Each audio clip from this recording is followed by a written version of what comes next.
నమస్కారం. Star hospital సుఖీభవకు స్వాగతం. Powered by rainbow hospital. ఈరోజు సుఖీభవలో కిడ్నీలో రాళ్లుంటే టమాటాలు తినకూడదా, కెఫీన్తో చెవిలో హోరు తగ్గుముఖం, మెదడులో కణితుల్ని ముందుగానే పసిగట్టవచ్చా, అతిగా ఆందోళన అనర్థమే, ఇంకా హెల్త్ టిప్. కిడ్నీలో రాళ్లు ఉన్నాయని తెలియగానే మనలో చాలా మందికి గుండెలో రాయి పడ్డట్టుగా అవుతూ ఉంటుంది. ఆ క్షణం నుంచి రాళ్లను కరిగించుకునేందుకు నీళ్లు ఎక్కువగా తాగడాన్ని అలవాటు చేసుకుంటూ ఉంటారు. నీళ్లు ఎక్కువగా తాగడం ఒక అందుకు మంచిదే. అయితే ఆహారంలోనూ 1.25 పథ్యాల్ని పాటించడం మొదలు పెడుతూ ఉంటారు. ముఖ్యంగా పాలకూర, టమాటా, వంకాయ వంటి కూరల్ని పూర్తిగా మానేస్తుంటారు. కిడ్నీలో రాళ్లు ఉన్నప్పుడు నిజంగానే ఇలాంటి పథ్యాలన్నీ పాటించాలా? పూర్తి వివరాల గురించి ఇప్పుడు తెలుసుకుందాం.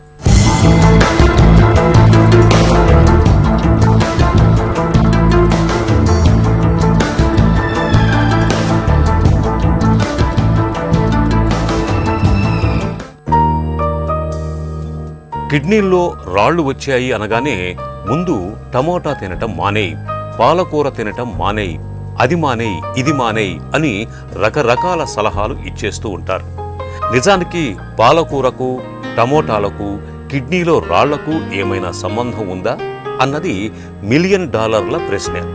శరీరంలో నీటి శాతం తగ్గి కిడ్నీలో రాళ్లు ఏర్పడటానికి మనం తినే ఆహారానికి, ముఖ్యంగా పాలకూరలకు, టమోటాలకు ఎలాంటి సంబంధం ఉన్నది అనేది ఆసక్తికరమైన ప్రశ్న. డాక్టర్ గారు, నాకు 10 సంవత్సరాల ముందు స్టోన్ వచ్చిందండి. మీరు నిజమా నా అబద్ధం నమ్మండి. మీరు అప్పటి నుంచి టమాటా, పాలకూర కంప్లీట్గా మానేశానండి. ఆ బియ్యం ఏరడానికి 2 మనుషులు పెట్టి ఏరుస్తున్నానండి, ఎక్కడన్నా స్టోన్లు వచ్చేస్తాయేమో అని చెప్పేసి. టొమాటో ఎప్పుడన్నా వేసినా కానీ ఆ విత్తులన్నీ బయటికి తీసేసి కండ మాత్రం వేస్తున్నారండి. అయినా కానీ మళ్ళీ మొన్ననే చూస్తే స్టోన్ వచ్చింది అన్నారండి. మరి ఇంత ఇదిగా ఉంటే కూడా స్టోన్ వస్తుందండి, ఎలా అండి అని చాలామంది అడుగుతూ ఉంటారండి. I'm not joking, this is truth. ఇది అబ్సల్యూట్ ట్రూత్. ఎంత ఇదిగా డీటెయిల్గా చూస్తారంటే టమాటా కండ మాత్రమే తిని లోపల ఉన్న విత్తులు తీసేయడం. కొంతమంది అపోహ అదే విత్తు లోపలికి పోయి అది స్టోన్కి తయారవుతుందని చెప్పి చాలామంది అనుకుంటూ ఉంటారు. ఈ తిన్న ఆహారంలో చిన్న చిన్న స్టోన్లు ఉంటాయి, అది కడుపులో వెళ్ళిపోయిన దానివల్ల స్టోన్లు తయారవుతాయని చెప్పేసి అనుకుంటూ ఉంటారు. ఇవన్నీ నిజాలు కావండి. ఇంతవరకు ఎవిడెన్స్ మీరు ఇంతగా ఎక్కువ అడుగుతూ ఉంటారు, కానీ టొమాటో వల్లనో లేకపోతే స్పినాచ్ వల్లనో అంటే పాలకూర వల్లనో స్టోన్స్ వస్తాయని చెప్పి ఎక్కడా లేదండి. ఈ పాలకూర అనేది ఆక్సిలేట్. పాలకూరలో కాకపోతే ఇంకొక తోటకూరలో కాకపోతే ఇంకా ఈ వెజిటబుల్స్లో అన్నింటిలో ఈ ఆక్సిలేట్ అనేది ఉంటుంది. ఈ ఆక్సిలేట్ అనేది కడుపులో పోతుంది అన్నంత మాత్రాన ప్రతి ఒక్క ఆక్సిలేట్ అంతా అబ్జర్వ్ అయిపోయి స్టోన్లు వచ్చే అవకాశం తక్కువ. మనం కాల్షియం అనేది తింటూ ఉన్నప్పుడు మన ఆహారంలో కాల్షియం, ఆక్సిలేట్ 2 ఉంటాయి.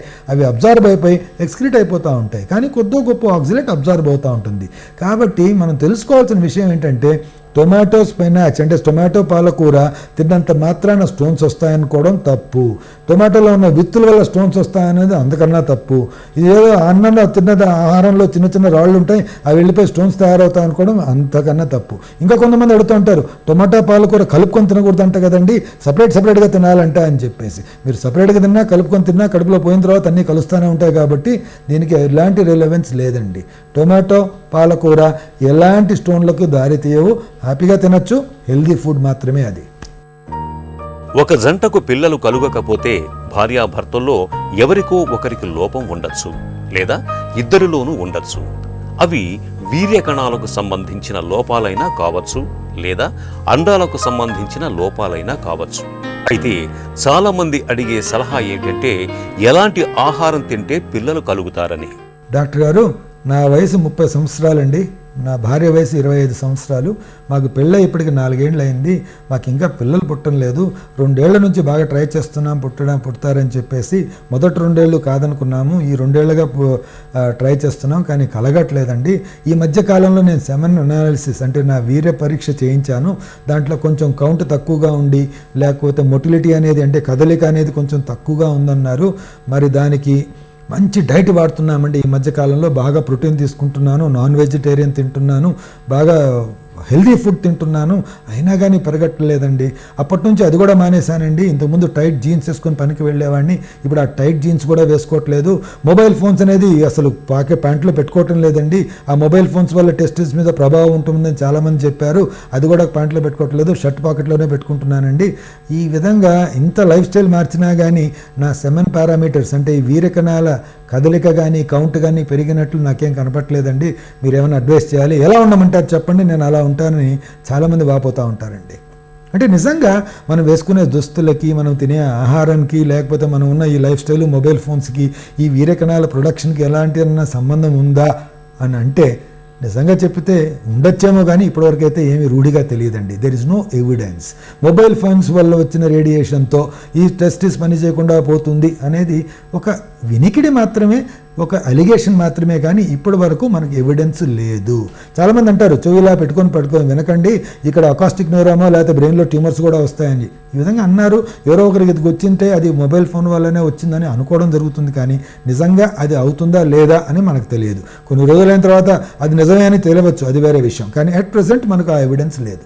రెండో విషయం, ఒకప్పటి కాలంలో ఇన్ఫర్టిలిటీ గురించి సరిగా అవగాహన లేని పక్షంలో ఈ సెమెన్ పారామీటర్స్ని బాగు చేయడానికి మన దగ్గర మందులు కానీ ఇలాంటి ప్రక్రియలు లేని పక్షంలో ఆ టైంలో ఈ విధంగా చెప్పేవాళ్ళు, బాబు టైట్ అండర్వేర్లు వేసుకోకూడదు, లూజ్గా ఉండాలి, టైట్ జీన్స్ వేసుకోకండి, అది లూజ్గా ఉండాలి, లేక ఒక్కొక్కసారి వేడి నీళ్ళతో స్నానం చేయకుండా చల్ల నీళ్ళతో స్నానం చేయండి, దానివల్ల స్పర్మ్ ప్రొడక్షన్ బెటర్ అవుతుంది అని చెప్పి, లేకపోతే మంచి ఆహారం ఇది అది తినండి అని చెప్పడం ఒకప్పటి కాలంలో జరిగేది. ఒక 25 సంవత్సరాలు 40 సంవత్సరాల ముందు జరిగేది. బట్ ఈ మధ్య కాలంలో దీని మీద ఎక్కువగా మనం ఇన్సిస్ట్ చేయడం అనేది జరగట్లేదు. మీరు ఎలా ఉంటున్నారు, ఎలాంటివి తింటున్నారు, ఎలాంటి దుస్తులు ధరిస్తున్నారు అన్న విషయం మేము ఎక్కువగా దాని గురించి కాన్సన్ట్రేట్ చేయడం అనేది జరగట్లేదు. ఎందుకంటే దీని మీద చాలా మటుకు రీసెర్చ్, దీని మీద చాలా ఎవిడెన్స్ ఉంది కాబట్టి, ఇవన్నీ చేసిన దానివల్ల ప్రొడక్షన్ పెరుగుతుంది అన్న ఒక ఎవిడెన్స్ లేదు కాబట్టి ఇవన్నీ ఇంపార్టెంట్ అని మనం అనుకోవటం లేదు. కాబట్టి టైట్ జీన్స్ వేసుకున్నానో, వేడి నీళ్ళతో చేయకుండా వేడి నీళ్ళతో చేసినంత మాత్రానో ఈ స్పర్మ్ ప్రొడక్షన్స్ అనేది తగ్గుతాయని చెప్పి ఎవిడెన్స్ లేదండి.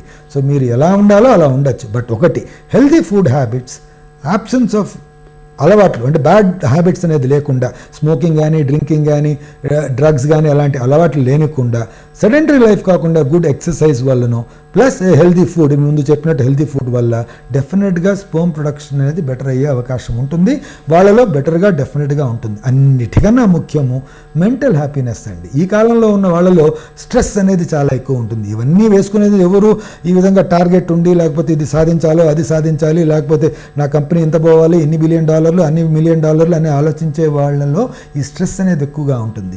వాళ్ళలో స్పర్మ్ ప్రొడక్షన్ తగ్గిపోతుంది. కాబట్టి మనం తినే ఆహారము, వేసుకునే దుస్తుల కన్నా ఎలాంటి మెంటల్ మేకప్లో ఉన్నాము, ఎంత స్ట్రెస్లో ఉన్నాము, ఎంత టెన్షన్స్లో ఉన్నాము అన్న దాన్ని బట్టి స్పర్మ్ ప్రొడక్షన్ వేరే అయ్యే అవకాశం ఉంటుంది. కాబట్టి healthy habits, healthy food and healthy mind, ఈ మూడిటి వల్ల స్పర్మ్ ప్రొడక్షన్ డెఫినెట్గా పెరిగే అవకాశం, లేకపోతే నార్మల్గా ఉండే అవకాశం ఎక్కువగా ఉంటుంది. మనకు వచ్చే ఆరోగ్య సమస్యలకు కారణం ఒక్క ఆహారమే కాదు, వ్యాయామం లేకపోవటం, ఒత్తిళ్లు, ఆందోళనలు, మన అలవాట్లు, కల్తీలు, కాలుష్యాలు ఇవన్నీ కూడా పాత్ర పోషిస్తాయి. కాబట్టి ఆరోగ్య సమస్యల విషయంలో ఆహారానికి ఇవ్వాల్సిన ప్రాధాన్యం కొంతమేరకే. ఇప్పుడు స్టార్ హాస్పిటల్ సమర్పించు హెల్త్ న్యూస్ మీకోసం. చెవిలో హోరుమనే శబ్దాలతో బాధపడుతున్న వారికి ఒక తీపి కబురు. నిత్యం కాఫీని తీసుకునే అలవాటు ఉన్నవాళ్లలో చెవిలో హోరుమనే శబ్దాల తీవ్రత బాగా తగ్గుతున్నట్లు పరిశోధకులు ఒక అధ్యయనంలో గుర్తించారు. చెవిలో హోరుమనే శబ్దాలను వైద్య పరిభాషలో టినిటస్ అని పిలుస్తారు.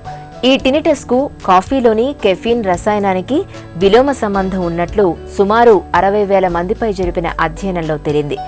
రోజుకు 400 నుంచి 600 మిల్లీగ్రాముల వరకు కెఫీన్ తీసుకున్నప్పుడు చెవిలో శబ్దాల తీవ్రత సుమారు 15% వరకు తగ్గినట్లు గుర్తించారు. సాధారణంగా కెఫీన్ మన శరీరంలో కేంద్ర నాడీ మండలంపై నేరుగా ప్రభావం చూపిస్తుంది. ఈ నేపథ్యంలో కెఫీన్ రసాయనం లోపలి చెవిపై కూడా ప్రభావాన్ని చూపిస్తున్నట్లు పరిశోధకులు అభిప్రాయపడుతున్నారు. అయితే కెఫీన్ ఎక్కువైతే వచ్చిపడే అనర్థాలను దృష్టిలో ఉంచుకొని కాఫీని మితంగా తాగడం మన ఆరోగ్యానికి అన్ని విధాలా మంచిది. కణితులనేవి శరీరంలో ఎక్కడ పురుడు పోసుకున్నా మనకు కంగారే. జీవకణాలు క్రమం తప్పి అస్తవ్యస్తంగా పెరిగిపోతూ పుట్టలు పోసినట్లుగా పెరుగుతూ ఉంటే, అది కూడా కీలకమైన మెదడులో పెరుగుతూ ఉంటే ఇక ఆ భయానికి అంతే ఉండదు. ప్రాణాలను ప్రమాదంలో పడేసే మెదడులో కణితుల్ని కొన్ని అనుమానిత లక్షణాలు, నిర్ధారణ పరీక్షల సాయంతో ముందుగానే ఎలా పసిగట్టవచ్చో ఇప్పుడు తెలుసుకుందాం. సాధారణంగా మెదడులో కణుతులు మెదడు లోపల కానీ మెదడు పైభాగాల్లో కానీ ఏర్పడుతుంటాయి. మెదడులో ఏ రకం కణితి పెరుగుతున్నా మనకు తలనొప్పి అనేది ఒక ప్రధాన లక్షణంగా కనిపిస్తుంటుంది. నెమ్మదిగా పెరిగే కణుతులైతే అవి బాగా పెద్దగా అయ్యే వరకు తలనొప్పి రాకపోవచ్చు. వేగంగా పెరిగేవైతే వెంటనే తలనొప్పి మొదలవుతుంది. అయితే తలనొప్పి అనేది జలుబులా సర్వసాధారణమైన సమస్య కాబట్టి ప్రతి తలనొప్పిని అనుమానించడం, అది కణితి వల్లనే వస్తోందని గుర్తించడం అంత తేలిక కాదు. కానీ మెదడులో కణుతుల మూలంగా వచ్చే తలనొప్పి వస్తూ తగ్గుతుంటుంది, కానీ పూర్తిగా తగ్గటం అన్నది ఉండదు. నిరంతరం కొంత నొప్పి ఉంటూనే ఉంటుంది. పైగా ఒకసారి కంటే మరోసారి నొప్పి తీవ్రత పెరుగుతుంటుంది. రోజంతా ఎప్పుడూ ఎంతో కొంత తలనొప్పి ఉండటం, క్రమేపీ తలనొప్పి తీవ్రత కూడా పెరుగుతున్నప్పుడు మెదడులో కణితులు ఉన్నట్లుగా అనుమానించాలి. తలనొప్పితో పాటు వాంతులు, చూపు తగ్గడం, ఫిట్స్, తెలివి తగ్గడం వంటి లక్షణాలు కూడా కనిపిస్తుంటాయి. ఈ అనుమానిత లక్షణాలు కనిపిస్తున్నప్పుడు వెంటనే సిటీ స్కాన్ చేయించాలి. సిటీ స్కాన్లో కణితి ఉంటే తెలియడంతో పాటు అది మెదడు లోపల ఉందా, బయట ఉందా అన్న వివరాలు కూడా తెలుస్తాయి. వీటిల్లో మళ్ళీ 1, 2, 3, 4 అని గ్రేడులు ఉంటాయి. 1, 2 గ్రేడు కణితులున్న వారికి చికిత్సతో మంచి ఫలితం ఉంటుంది, ఆయుర్దాయము పెరుగుతుంది. ఇక గ్రేడ్ 3, 4 మాత్రం ప్రమాదకరమైనవి. వీటికి కీమోథెరపీ ఇస్తూ జీవనకాలాన్ని పొడిగించే అవకాశం ఉంది. తరచూ తీవ్రమైన తలనొప్పి రావడం, వాంతులవడం వంటి అనుమానిత లక్షణాలతో పాటు సిటీ స్కాన్ వంటి పరీక్షల సాయంతో మెదడులో కణితుల్ని ముందుగానే ఎలా పసిగట్టవచ్చో తెలుసుకున్నాం కదా. ఇప్పుడు ఒక చిన్న విరామం తీసుకుందాం. అతిగా ఆందోళన అనర్థమే. ఒత్తిడి, ఆందోళన ఇవి రెండూ లేని ఆధునిక జీవితాన్ని ఈవేళ మనం ఊహించుకోలేం. పొద్దున లేచింది మొదలుకొని రాత్రి పడుకునేదాకా నిత్యం మనం ఎంతో కొంత మోతాదులో ఒత్తిడికి, ఆందోళనకు గురవుతూ ఉంటాం. అయితే ఈ ఆందోళన స్థాయిలు శృతిమించినప్పుడు వాటి ప్రభావం మన ఆరోగ్యం పైన కూడా పడుతుంది. కోపం, చిరాకు, డిప్రెషన్ వంటి మానసిక సమస్యల బెడద పెరుగుతుంది. ఈ నేపథ్యంలో ఒత్తిడి, ఆందోళనల్ని ఎలా తట్టుకోవాలో, వాటిని ఎలా అధిగమించడానికి జీవన శైలిలో ఎలాంటి జాగ్రత్తలు తీసుకోవాలో డాక్టర్ని అడిగి ఇప్పుడు తెలుసుకుందాం.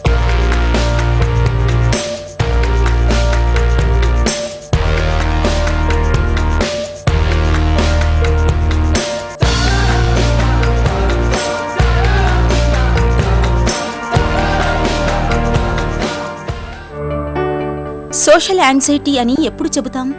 ఒక కొత్త ప్రదేశానికి వెళ్ళినా, లేకపోతే కొంతమంది కొత్త మనుషులతో కలిసినప్పుడల్లా మనకి ఏదో ఒక విధమైనటువంటి ఒక చిన్న అభద్రతా భావం కానీ, ఒక విధమైనటువంటి యాంగ్జైటీ కానీ, ఒక విధమైనటువంటి ఆందోళన కానీ, బాడీలోంచి కొన్ని డిఫరెన్సెస్ కానీ మనకు కనిపిస్తూ ఉంటాయి.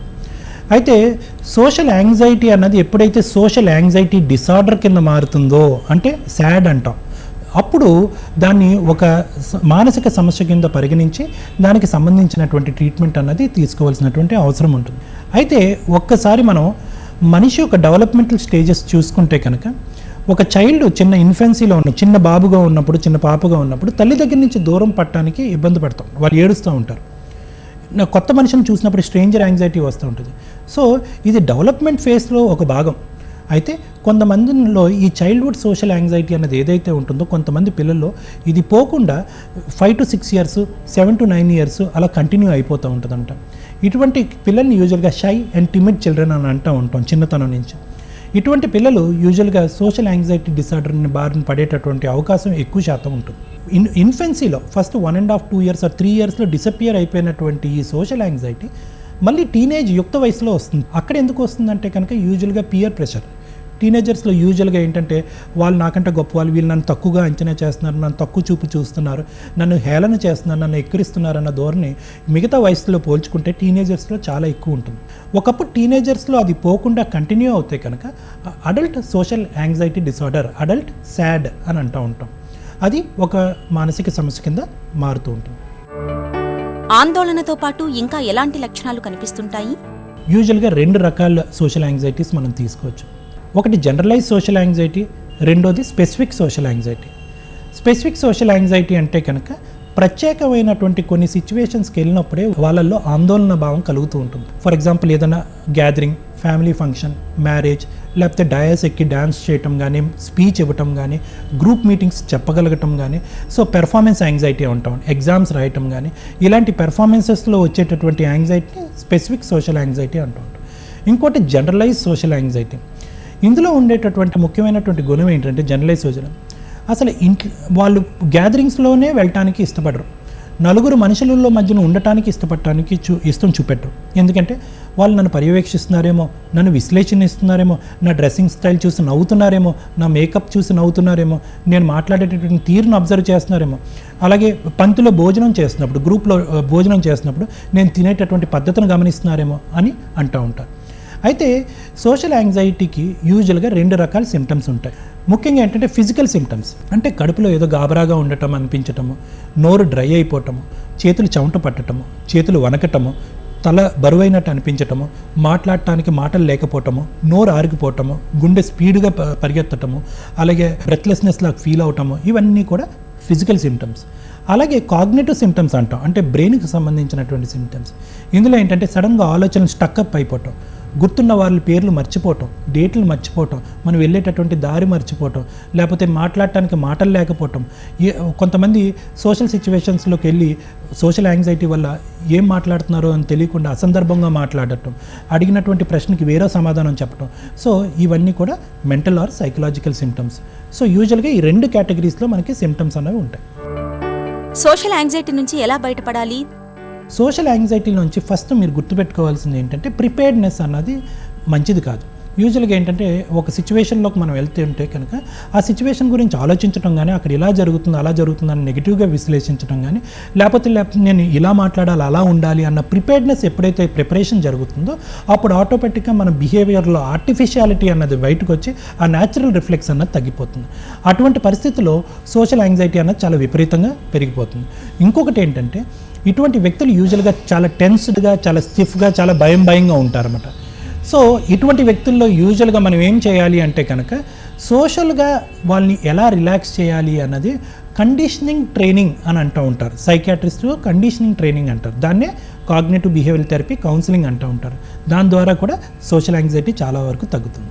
ఇందాక మనం అనుకున్న స్పెసిఫిక్ సోషల్ యాంగ్జైటీ అని అన్నాం, అంటే ఏదైనా డెమాన్స్ట్రేట్ చేసే ముందు కానీ, ఏదైనా పెర్ఫామ్ చేసే ముందు కానీ ఉండేటటువంటి యాంగ్జైటీని ఫ్లడింగ్ రియాక్షన్ అని అంటూ ఉంటాం. అంటే ఏంటంటే వాళ్ళకి దాని గురించి కళ్ళు మూసుకుని దాన్ని ఇమాజిన్ చేసుకోమంటాం, ఆ సిచ్యువేషన్ని ఇమాజిన్ చేసుకుని బాడీ అంతా రిలాక్సింగ్ చేసుకోమంటాము.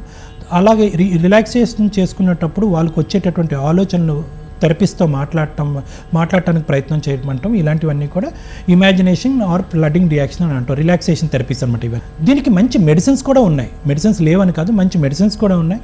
అయితే ఏంటంటే ఇటువంటి సైకలాజికల్ మెడిసిన్స్ అనేవి కంటిన్యూస్గా యూజ్ చేసే కంటే సైకలాజికల్ మెడిసిన్స్తో పాటు కౌన్సిలింగ్ అన్నది కంబైన్ చేయటం అన్నది యూజువల్గా మంచి ప్రక్రియ.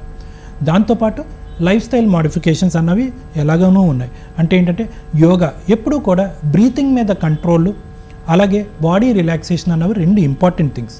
చాలామంది సోషల్ యాంగ్జైటీ ఉండేటటువంటి వాళ్ళు ఈ రెండిట్ల మీద పూర్తి కంట్రోల్ అన్నది తగ్గిపోతూ ఉంటుంది. సో ఆ రెండిట్లకి ఉపయోగపడేటటువంటి meditation, relaxation exercises, physical fitness, మంచి ఆరోగ్యకరమైనటువంటి ఫుడ్, ఇలాంటి వాటితో కూడా ఇంటెన్సిటీ మనం తగ్గించవచ్చు అన్నమాట. తీవ్రమైన ఆందోళనకు ఎలాంటి వైద్య సాయం అవసరం? సోషల్ యాంగ్జైటీ డిసార్డర్కి యూజువల్గా స్పెసిఫిక్ యాంగ్జైటీ డిసార్డర్స్ ఉంటే కనుక దీనికి యూజువల్గా బెంజోడైజపీన్ అంటే యాంటీ యాంగ్జైటీ మెడికేషన్ కానీ, లేకపోతే ప్రొప్రనోల్, బీటా బ్లాకర్స్ ఇవ్వటం వల్ల యూజువల్గా యాంటీ యాంగ్జైటీ మెడికేషన్స్ అన్నవి బ్రెయిన్ని కామ్ చేస్తాయి, ప్రొప్రనోల్ అన్నది బాడీ సిమ్టమ్స్ని కామ్ డౌన్ చేస్తూ ఉంటాయి అనమాట. సో యూజువల్గా చాలామంది ఇటువంటి వాటికి కంటిన్యూస్గా మెడిసిన్ వాడటానికి ఇష్టపడరు. ఓన్లీ ఆ సిచ్యువేషన్కి వెళ్ళేటప్పుడే ఒక హాఫ్ అన్ అవర్ ముందు ఒక ట్యాబ్లెట్ వేసుకుని వెళ్తూ ఉంటారు. అలా కొంతమంది స్పెసిఫిక్ యాంగ్జైటీ ప్రాబ్లమ్స్ని డీల్ చేస్తూ ఉంటారు. కానీ స్పెసిఫిక్ యాంగ్జైటీ ప్రాబ్లమ్స్ వాళ్ళు చేసేటటువంటి ప్రొఫెషన్లో రెగ్యులర్గా ఏర్పడేటటువంటి ప్రాబ్లం అయితే కనుక దానికి ఏదో ఒకటి long term solution medication, anti depressant, anti anxiety medications తీసుకోవటం అనేది మంచిదన్నమాట. ఇలాగ అప్పుడప్పుడు అడపాదడపా వాడటం అంటే దానికి ఎడిక్ట్ అవటం కానీ, ఆ మెడికేషన్ యొక్క టాలరెన్స్ డెవలప్ అవటం కానీ, ఫ్యూచర్లో ఆ మెడిసిన్ పనిచేయకపోవడం కానీ జరుగుతుంది. జనరలైజ్ సోషల్ యాంగ్జైటీ డిసార్డర్కి చాలా మంచి బెంజోడైజపిన్స్ కానీ, యాంటీ యాంగ్జైటీ మెడిసిన్స్ కానీ, SSRIs కానీ, ఇలాంటి చాలా latest development medications with very less side effects అన్నవి ఈ మధ్యకాలంలో మనకి అవైలబిలిటీ ఉన్నాయి. ఒత్తిడి, ఆందోళనల్ని ఎలా తట్టుకోవాలో, వాటిని ఎలా అధిగమించాలో, జీవన శైలిలో ఎలాంటి జాగ్రత్తలు తీసుకోవాలో తెలుసుకున్నాం కదా. ఇక ఈరోజు కార్యక్రమాన్ని ముగించే ముందు స్టార్ హాస్పిటల్ సమర్పించు ఒక చిన్న చిట్కా మీకోసం. జిడ్డు మొహంతో బాధపడేవాళ్లు నిత్యం యాపిల్ గుజ్జును మొహానికి పట్టించి పావుగంట తర్వాత కడుక్కోవడాన్ని అలవాటుగా మార్చుకోండి. జిడ్డు వదిలిపోయి మొహం తేటగా కనిపిస్తుంది. సుఖీభవ కార్యక్రమానికి సంబంధించి మీ విలువైన సూచనలు, సలహాల్ని వెంటనే మాకు రాయండి. మా చిరునామా Sukhibhava, ETV, Ramoji film city, Hyderabad 501512 లేదా sukhibhava@etv.co.in కు మెయిల్ చేయండి.